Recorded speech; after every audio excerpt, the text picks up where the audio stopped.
इस मंच से वंदे मातरम गाया गया तो मुझे एक वाकया याद आया। जब भारत को आज़ादी मिली थी तो उस समय के राष्ट्रपति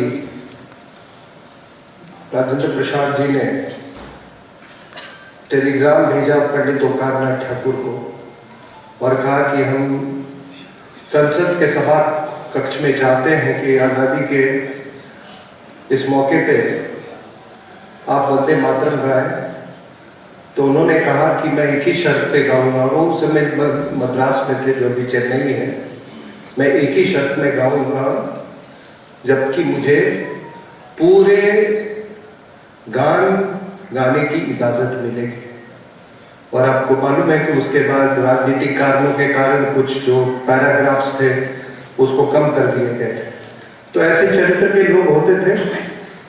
दूसरी बात, आपने वेदों का उच्चारण सुना तो अभी आपने अखबार में पढ़ा होगा कि एक हाई कोर्ट के एक बेंच ने, और आजकल जज लोग सभी वो साइंटिस्ट भी हो गए हैं, वो आर्टिस्ट भी हो गए हैं, सभी कुछ हो गए हैं, ठीक है, हर चीज में मतलब वो भगवान से भी ऊपर की चीज है।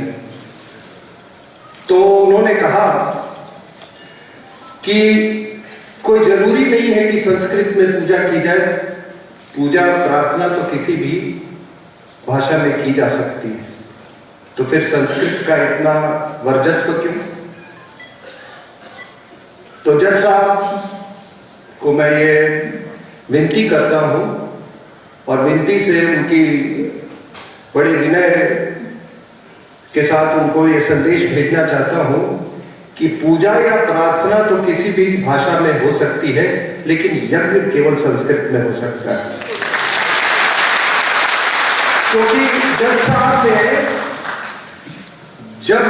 साहब ने वो द साइंस ऑफ साउंड, मैं उसकी बारीकियों में मैं नहीं जानना चाहता कि मंत्र कैसे बने और साइंस ऑफ साउंड क्या होता है, लेकिन यज्ञ जो है वो केवल संस्कृत में हो सकता है। चूंकि ये यहां से शुरुआत हुई तो हम जहां पे रहते हैं उसी परिप्रेक्ष्य में हम बोलना शुरू करते हैं। तो उपस्थित देवियों और सज्जनों, आपको मेरा नमस्कार। यहां आज बाबा विश्वनाथ ने हमें जरूर बुलाया है, तभी हम यहाँ आए हैं, लेकिन आपके राष्ट्र भक्ति ने या राष्ट्र प्रेम ने और आपके सनातन प्रेम ने इस पुस्तक के विमोचन के लिए इस विशाल सभागृह में हमको आने का मौका दिया। हम इसके लिए आपके बहुत बहुत आभारी हैं। और इस हॉल का, इस भव्य सभागृह का नाम है रुद्राक्ष। तो रुद्र, आप लोग तो मुझसे ज्यादा ज्ञानी हैं। रुद्र भगवान शंकर का वैदिक नाम है रुद्र, और अक्ष का मतलब आंसू। तो कहा जाता है कि जब एक बड़े लंबे समय तक के ध्यान से जब निकले भगवान शंकर, तो उनके आंखों से एक बूंद, एक आंसू का गिरा, ए ड्रॉप ऑफ टीयर, और उससे फिर ये रुद्राक्ष पेड़ बना, जो कि हमेशा हरा रहता है। और हम आप जो यहाँ पे हैं, हम उसी पेड़ के पत्ते हैं, हम उसी पेड़ की शाखाएं हैं, और उसके जड़ों में सींचने का काम हमारी जो वर्तमान केंद्रीय और राज्य व्यवस्था है बहुत बेखूबी से कर रही है।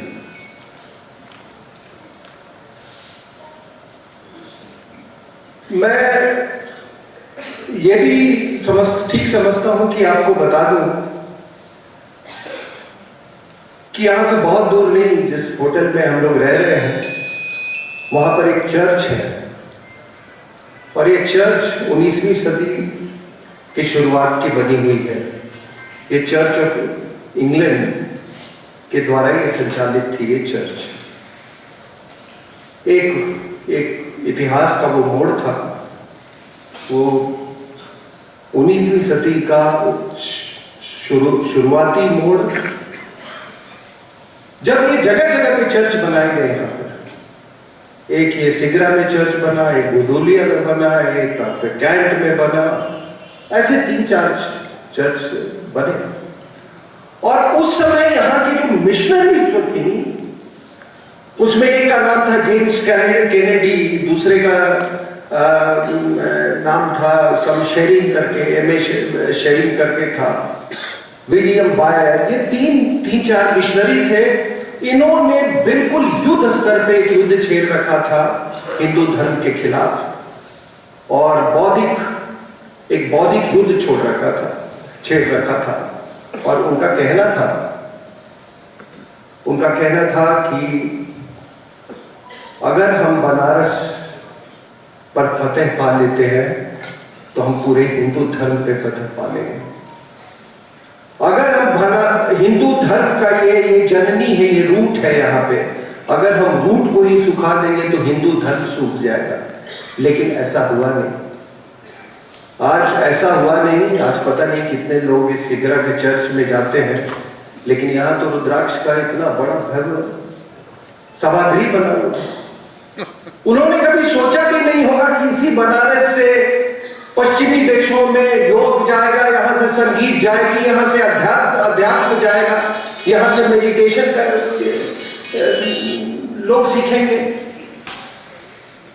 तो जो आप किसी ने कहा कि कोई बात होगी कि हमारी मिटती नहीं हस्ती, हमारी हस्ती कैसे मिट सकती है? क्योंकि आपका जो धर्म है, और ये हर जगह मैं बोलता हूं, आपका धर्म है वो उसकी बुनियाद विज्ञान है।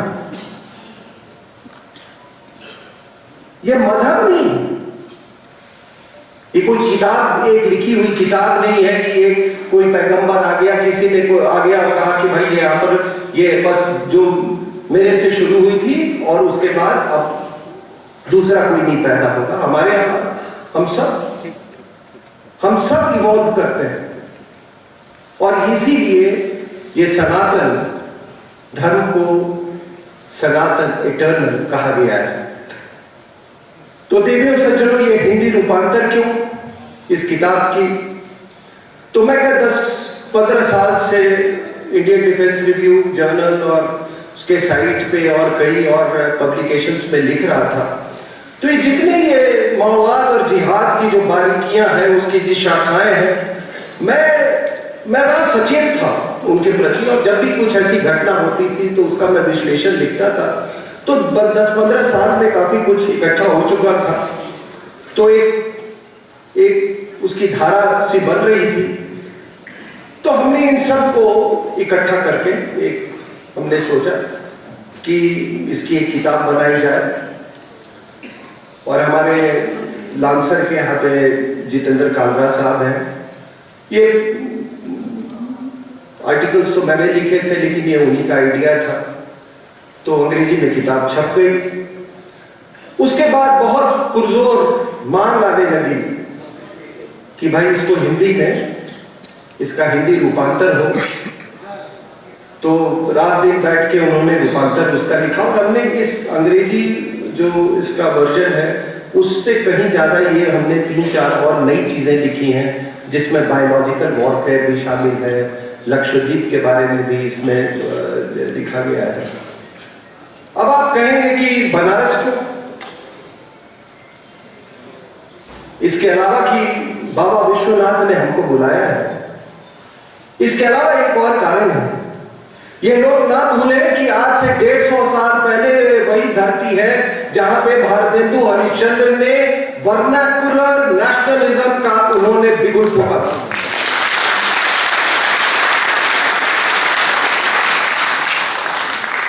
वर्नाकुलर नेशनलिज्म का मतलब है कि अपनी मातृभाषा की बुनियाद पे जो राष्ट्रवाद आधारित हो। और जब उन्होंने ये राष्ट्रवाद का जब बिगुल पे जब फूंका, तो उस समय हिंदी भाषा को ऑफिशियल रिकॉग्निशन नहीं था। ऑफिशियल रिकॉग्निशन उर्दू भाषा की थी, जो कि लोग हमारे यहां समझते नहीं थे, इसलिए लोगों को कोई नौकरियां नहीं मिलती थी। तो उन्होंने ये पूरा अभियान चलाया। और उस समय मैं आपको बता दूं कि ये नवाबों की भाषा थी, उर्दू भाषा थी। और उर्दू भाषा और हिंदी भाषा, ये दोनों की अगर जननी आप देखें, अगर इसका स्रोत देखें, तो वो संस्कृत भाषा से ही। अब हुआ क्या कि संस्कृत के 2 बेटे, एक लायक हिंदी, दूसरा नालायक उर्दू। अब हुआ क्या कि हिंदी तो मां के समीप रही, लेकिन ये उर्दू भाषा, ये चलते चलते इसने कुछ फारसी से कुछ शब्द लिए, कुछ अरबिक से शब्द लिए, बिल्कुल अपनी मां से अलग होने लगा है। और अलग होते होते एक ऐसा वक्त आ गया जबकि इनको हिंदुस्तान और हिंदू से नफरत होने लगा। और इसी उर्दू भाषा के कारण पाकिस्तान बना, और इसी उर्दू भाषा के कारण पाकिस्तान के 2 टुकड़े हुए। और ये भारतेंदु हरिश्चंद्र का भी ये प्रयास था कि 1901 या 2 में ऑफिशियल रिकॉग्निशन मिला। और कुछ दिनों के बाद हिंदी साहित्य सम्मेलन की स्थापना हुई। और मैं आपको ये भी बता दूं कि गांधी जी जितने वर्ष उन्होंने कांग्रेस के सदस्य के रूप में नहीं गुजारा था, उतने उससे ज्यादा वो हिंदी साहित्य सम्मेलन के वो सदस्य हैं। और आज तमाम लोग हमारे यहाँ विमेन्स इमांसिपेशन वगैरह की बात करते हैं, विमेन्स राइट्स की बात करते हैं। पहली पत्रिका भारतेंदु हरिश्चंद्र ने इसी बनारस की धरती पे महिलाओं के लिए निकाली, जिसका नाम था बाला बोधिनी।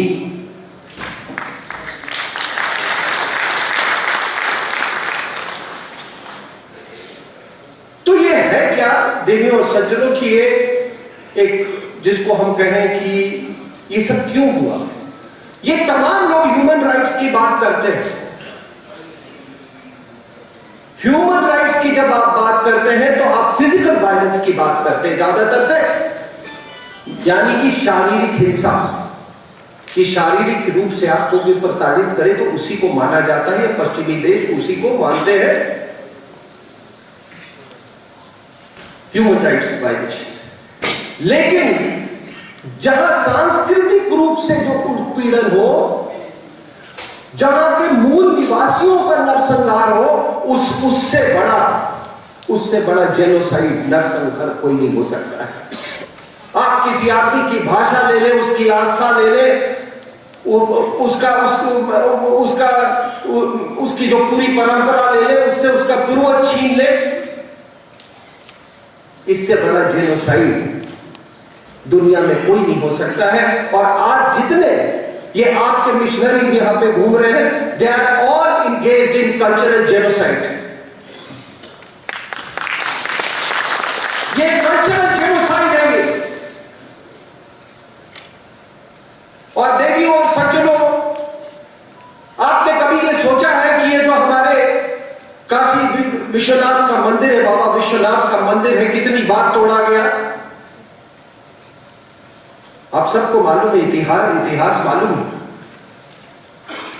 मोहम्मद घोरी ने 1194 में तोड़ा। 243 साल के बाद फिर ये जो महमूद था, ये जौनपुर का, उसने तोड़ा।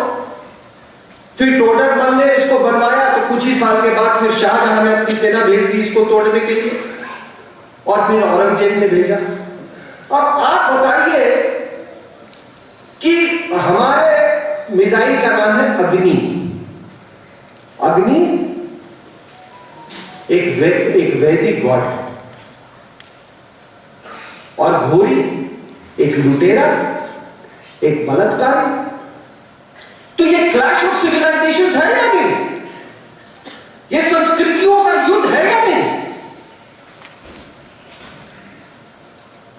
और मैं इतने इतिहास में, लेकिन सबसे बड़ी बात है ये समझने की कि आखिर उन्होंने इतनी मशक्कत क्यों की ये बार बार तोड़ने की, ये बाबा विश्वनाथ मंदिर को।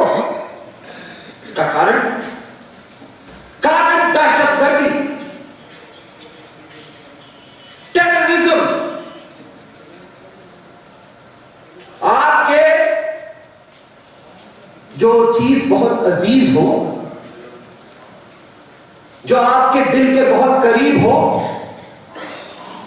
जिसका वास्ता आपके अस्तित्व से हो, उस चीज को टेरराइज करने से, उसको तोड़ने से पूरा समाज टेरराइज हो जाता है।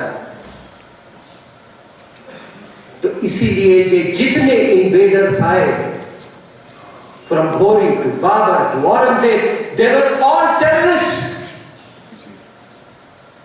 ये मंदिर यूं ही नहीं तोड़े जाते थे। अब ये इसको टेररिज्म की भाषा में, आपके टेररिज्म की डेफिनेशन में क्यों नहीं इंक्लूड करते भाई? और फिर समय का चक्र चलता है, कई बार तोड़ा गया, कई बार बनाया गया, और उसके बाद एक महिला आई, अहिल्याबाई होलकर। मैं पुष्पेंद्र जी के साथ इंदौर गया था, और होलकर परिवार के लोगों से मिला था, वो वही आयोजक थे, और उन्होंने एक बात कही थी। उन्होंने बात की कि अहिल्याबाई होलकर को शादी में, जब हमारे यहाँ महिलाओं को वो मुंह दिखाई मिलता है, तो उनको शायद कुछ 80 लाख रुपए मिले थे उस समय मुंह दिखाई, जहां तक मुझे याद है। और उस पैसे से उन्होंने गंगोत्री से रामेश्वरम तक और द्वारिका से गया तक सारी मंदिरों का पुनर्निर्माण किया उन्होंने।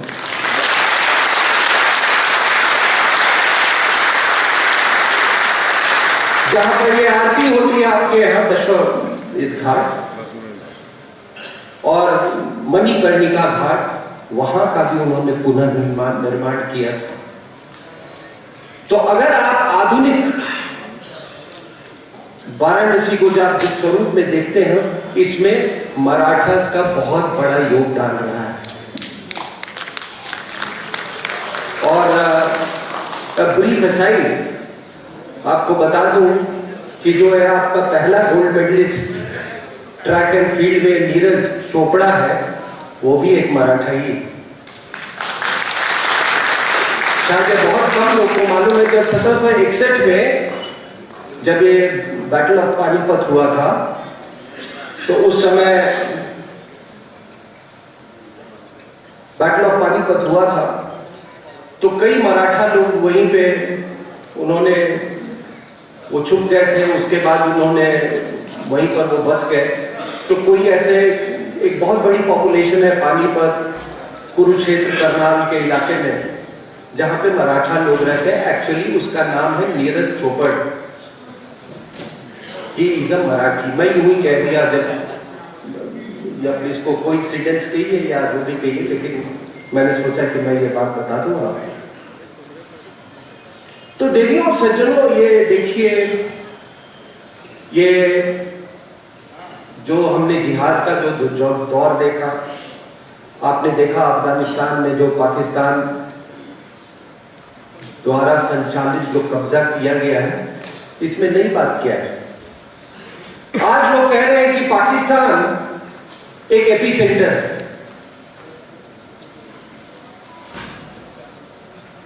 बिल्कुल, मैं बिल्कुल मानता हूं कि पाकिस्तान को अगर आप ध्वस्त कर दें तो आपके 90% प्रॉब्लम्स आपके खत्म हो जाएंगे, जहां तक लेकिन एक बात जरूर याद रखिए और मेरी बात समझने की कोशिश करें। जब पाकिस्तान नहीं था फिर क्यों पार्टीशन हुआ साहब?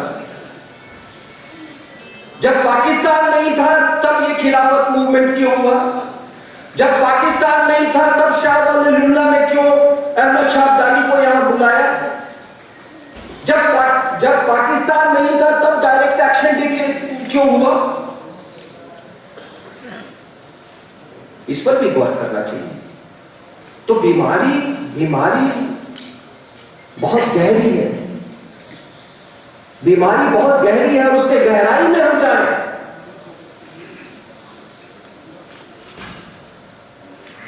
और हमारे यहां देखिए, एक बात मैं आपको बताना चाहता हूं कि हमारा अस्तित्व, हम केवल एक किताब और उस पर हम निर्भर नहीं हैं।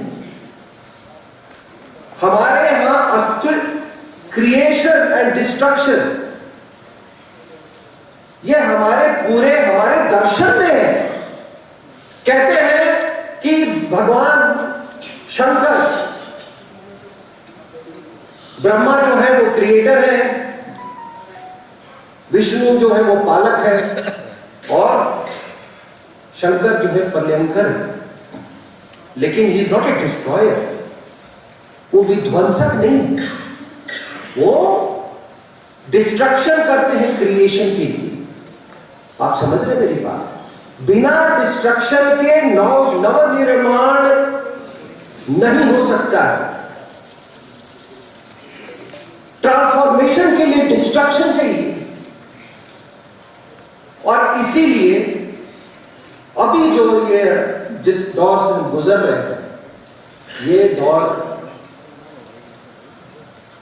पुनः निर्माण का, तभी उसी के तहत हम आज आपके सामने बैठे हुए। और इसीलिए शंकर को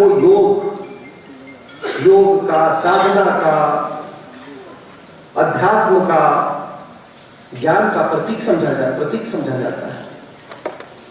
तो डिस्ट्रक्शन, अब आपको मैं एक बड़ी इंटरेस्टिंग बात बताता हूं, अपनी बात खत्म करूंगा 5 मिनट के अंदर। एक बड़ी अच्छी बात मैं आपको बताता हूं कि साउथ, दक्षिण भारत में महिलाएं जो है वो चावल के पाउडर से वो कोलम बनाती हैं। वो बड़े जटिल पैटर्न्स होते हैं, उसमें ज्योमेट्री है, उसमें व्याकरण है, उसमें वैदिक जो वैदिक परंपरा है उस ज्योमेट्रिकल पैटर्न्स में। और होता क्या है कि वो बनाते हैं, कुछ घंटों के बाद, कुछ दिनों के बाद लोग उस पर से गुजर जाते हैं और फिर वो धूल में विलीन हो जाता है, वो धूल में। तो ये कंस्ट्रक्शन एंड डिस्ट्रक्शन ये साथ साथ चलता है। आप फिजिकल डिस्ट्रक्शन कर सकते हैं, लेकिन उसके जो इंस्टीट्यूशनल मेमोरी, उसके कलेक्टिव मेमोरी, उसके सोशल मेमोरी में है, आप उसको नहीं मिटा सकते हैं। इसीलिए सनातन को कोई मार नहीं सकता है। इसीलिए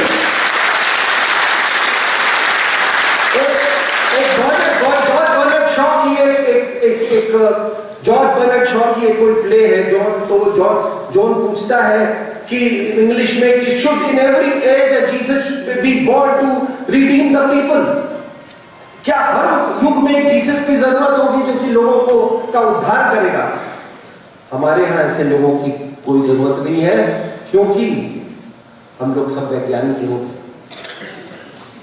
हम खुद ही क्रिएट करते हैं, हम खुद ही डिस्ट्रॉय करते हैं। मैं बिहार का रहने वाला हूं और आप सब लोगों ने मधुबनी पेंटिंग्स के बारे में सुना होगा। 14वीं शताब्दी में दीवारों पे, फर्श पे महिलाएं दुर्गा, शिव, राम, हनुमान की वेजिटेबल पेंट्स, कच्चे पेंट से वो तस्वीरें बनाती थी। वो धुल जाता था और यही परंपरा थी, वो धुलने के लिए बनाते थे, फिर क्रिएट करते थे उसको फिर क्रिएट करते थे। तो 1934 में आपको मालूम है एक बहुत बड़ा भूकंप आया था। एक विलियम आर्चर थे उस समय, तो वो अपनी पत्नी के साथ गए। जब उन्होंने इसकी खूबसूरती देखी तब उन्होंने दुनिया भर में उसकी बड़ी पब्लिसिटी की। और बाद में जब ये आपका 67-68 में ये बहुत बड़ा सूखा पड़ा था, तो उस समय एक कोई कुलकर्णी साहब थे, उन्होंने महिलाओं को बोला कि आप कार्ड बनाइए, इससे हम पैसा जनरेट करेंगे और आपकी मदद। तो ये क्रिएशन एंड डिस्ट्रक्शन, इसको आप समझें। और आखिरी में देवियों और सज्जनों, ये पुस्तक जो मैंने 15-20 साल में जो मैंने इनकी शाखाएं देखी माओवाद की, जो इसकी रूपरेखा देखी, बदलती रूपरेखा देखी, जो इसकी धाराएं देखी, जो चर्च के षड्यंत्र का मुझे जो भी देखने को मिला, ये सारी चीजें यही इस किताब में है। वो 73 सीआरपीएफ सोल्जर्स का नरसंहार, वो भी मैंने लिखा है। जवाहरलाल नेहरू यूनिवर्सिटी के गंगा ढाबा में इस नरसंहार के बाद उनका जश्न मनाना, वो भी मैंने इसमें इस बुक में है। मैंने वो भी देखा जब महेंद्र कर्मा के शरीर को छलनी किया गया था और माओवादी महिलाएं उस खून से लथपथ लाश के चारों तरफ वो नाच रही थी। मैंने वो भी देखा जब विनायक सेन को चर्च के कहने पर विदेशी महिला ने पूरी यूरोपियन कमीशन टीम को उसकी न्यायिक प्रक्रिया को पर प्रेशर डालने के लिए पूरी यूरोपियन कमीशन की टीम को बुला लिया। मैंने वो भी देखा, ये मैं जो बहती हुई धारा की बात कर रहा हूं, मैंने वो भी देखा कि ये विदेशी महिला ने अपने इलेक्शन में, छत्तीसगढ़ के इलेक्शन में, उसके पार्टी का जो यहाँ का मुखिया था, उसने कहा कि ये माओवादी क्रांतिकारी है, यानी कि उसने सर्टिफिकेट दे दिया कि महेंद्र कर्मा और वीसी शुक्ला का खून वो क्रांतिकारी गतिविधि थी। मैंने ये भी देखा कि उसकी पुत्री ने यूपी में जितने अपने पार्टी में छटे हुए माओवादियों को उसने रखे हुए हैं, मैंने ये भी देखा कि उसके पुत्र ने टुकड़े टुकड़े गैंग के साथ जब वो वहां उनसे हमसे कंधे से कंधा मिलाने गया था, भारत तेरे टुकड़े होंगे इंशाअल्लाह इंशाअल्लाह। मैंने यह भी देखा जब उसने, इस नालायक ने डोकलाम क्राइसिस में छुपते छुपते छुपते ये चाइना का दूतावास में गया। मैंने यह भी देखा कि जब इस विदेशी महिला ने चाइना के साथ एमओयू साइन किया, मैंने शाहीन बाग भी देखा, मैंने अंकित शर्मा भी देखा। तो ये सारी जो मैं शाखाएं और धाराएं और ये जो परिवर्तन जो देखने को मिला, ये सारी मैंने इस पुस्तक में मैंने डाली है और आप पढ़ेंगे तो अच्छा लगेगा। आप बहुत बहुत धन्यवाद।